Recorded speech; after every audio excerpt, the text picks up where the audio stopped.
তো হাই বন্ধুরা, আমি গোপাল। আজকে 15 তারিখ, বৃহস্পতিবার। তো আজকে রাত্রে একটা ভাড়া পড়েছে। রাত 3টের সময় উঠে আমাকে রেডি হয়ে আসতে হয়েছে। জাস্ট 4টেয় গাড়ি ছেড়েছি। তো তোমাদেরকে একটা জিনিস দেখাচ্ছি। দেখো, এই যে জায়গা, এই রাস্তাটা দিয়ে যে যাচ্ছি, এটা একটু হান্টেড এলাকা। মানে লোকে বলে, আমি বলি না, আমার তো কোনো অসুবিধা হয় না। তো সেই জায়গাটা তোমাদেরকে দেখাবো। তো এটা অতটা না, এইটা তো পার্টিকে নিয়ে উঠে যাচ্ছি। এই হান্টেড এলাকাটা ঢুকবো। এই যে দেখো, তোমাদেরকে দেখাবো। এখানটা খুব হান্টেড এলাকা। এখানে মানুষ ভয় করে প্রচুর, রাত্রিবেলা আসতে ভয় করে। কেন, এখানে একটা শ্মশান আছে।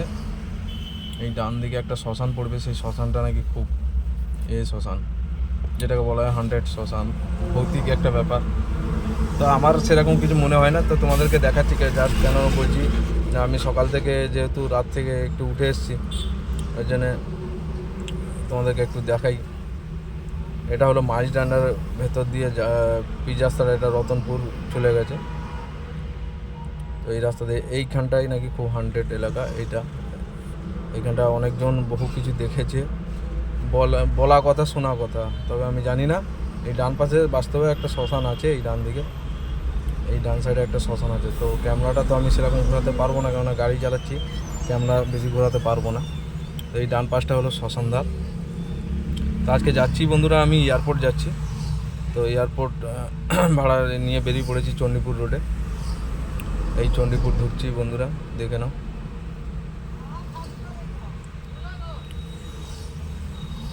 এখনও অন্ধকার হয়ে আছে চণ্ডীপুরে।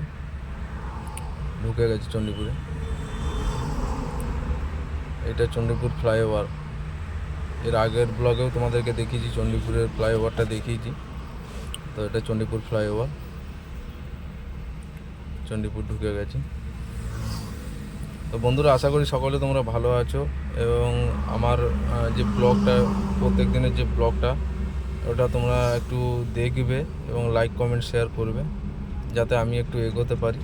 একেবারে নতুন আছি, ওই জন্য তোমাদেরকে রিকোয়েস্ট করছি বারবার।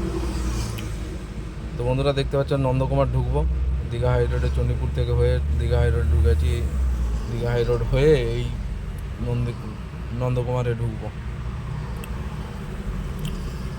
এটা নন্দকুমার ফুট ব্রিজটা দেখা যাচ্ছে। নন্দকুমারের কাছে চলে এসেছি। তো পার্টিকে ঢোকাতে হবে 7টার সময়, একদম ঢোকাতে হবে এয়ারপোর্টে। তো সেই হিসাবে 4টের সময় গাড়ি ছেড়ে নন্দকুমারের কাছে চলে এসেছি।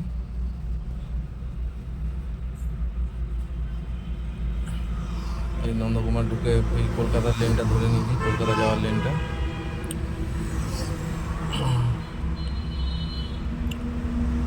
এই এবারে তোমার নিমতৌড়ি ঢুকে গেছি বন্ধুরা, দেখে নাও। অনেকটাই চলে এসেছি, নিমতৌড়ি অবধি চলে এসেছি।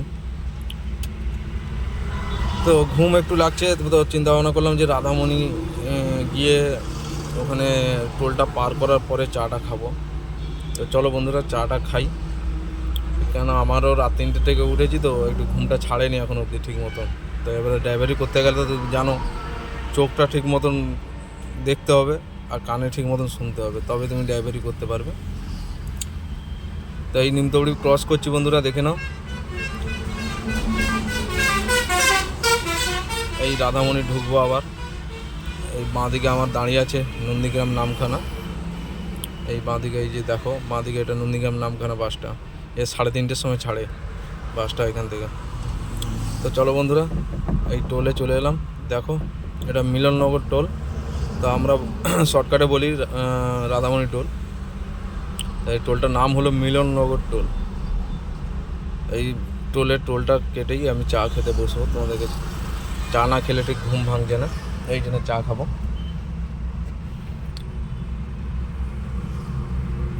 তো চা দোকানে দাঁড়িয়েছি বন্ধু, এই ওরই বাঁ পাশে একটু দাঁড়িয়েছি, টোলটা পার করে এসে দাঁড়িয়ে এই যে নামছি। দাদাকে বললাম, দাদা একটু চা খেতে হবে, নইলে হবে না।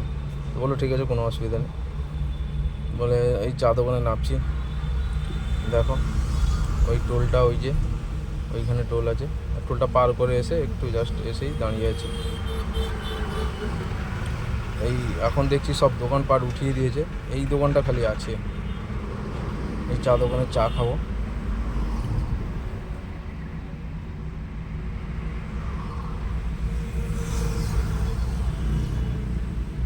কাকা এই যে 2 কাপ গড়িয়ে দিয়েছে আমাদেরকে, আর বিস্কুট দুটো নিয়ে খেয়েছি, খেয়ে দিয়ে বেরিয়ে পড়লাম আবার। এই যে বাঁ দিকে দেখো রোজ ভ্যালির বিল্ডিং, রোজ ভ্যালি চিটফান্ড কোম্পানি, রোজ ভ্যালির বিল্ডিং পার করে মেছেদায় চলে এসেছি বন্ধুরা।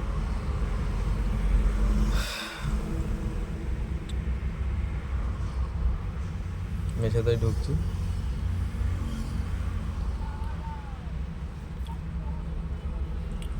আর তোমাদেরকে একটা কথা বলতে, তোমরা সাপোর্টটা একটু কমই করছো, একটু বেশি বেশি করে ভিউজ দাও, লাইক দাও, কমেন্ট দাও অন্তত, যাতে আরে নতুন আছে একটু এগোনোর সুযোগ তো করে দাও তোমরা, কিন্তু এগোনোর সুযোগই করে দিচ্ছ না।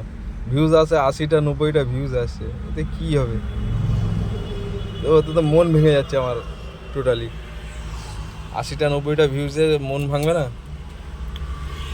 তো এই মেছেদা ক্রস করে চলে যাচ্ছি কোলাঘাটে। তো দাদা বললো যে আমার খিদে পেয়েছে, তুমি কোলাঘাটে দাঁড়াবে, আমি কিছু খাবো, খিদে পেয়েছে।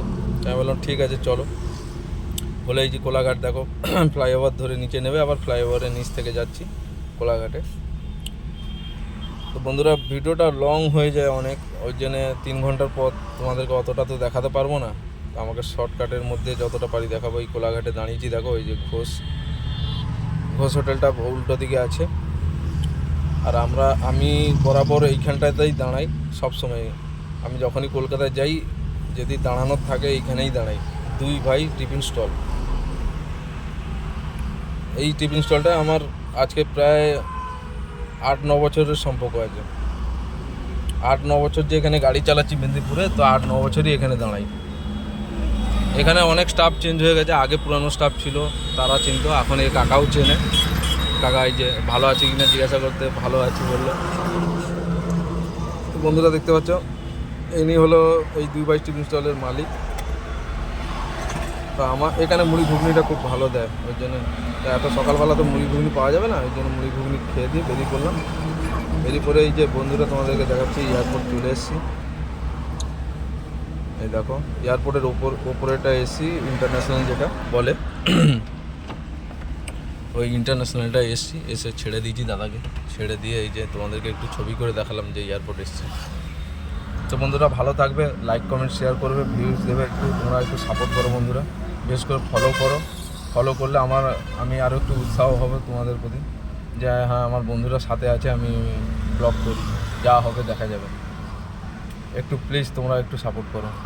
তো বন্ধুরা বাই বাই। যাওয়ার সময় আর তোমাদের কাছে ব্লগ দেখাবো না, কেননা হয়ে গেল নন্দীগ্রাম টু কলকাতা এয়ারপোর্ট তোমাদেরকে দেখিয়ে দিলাম। ঠিক আছে বন্ধুরা, ভালো থাকবে। আজকে এই ব্লগটা তোমরা প্লিজ একটু সাপোর্ট করবে।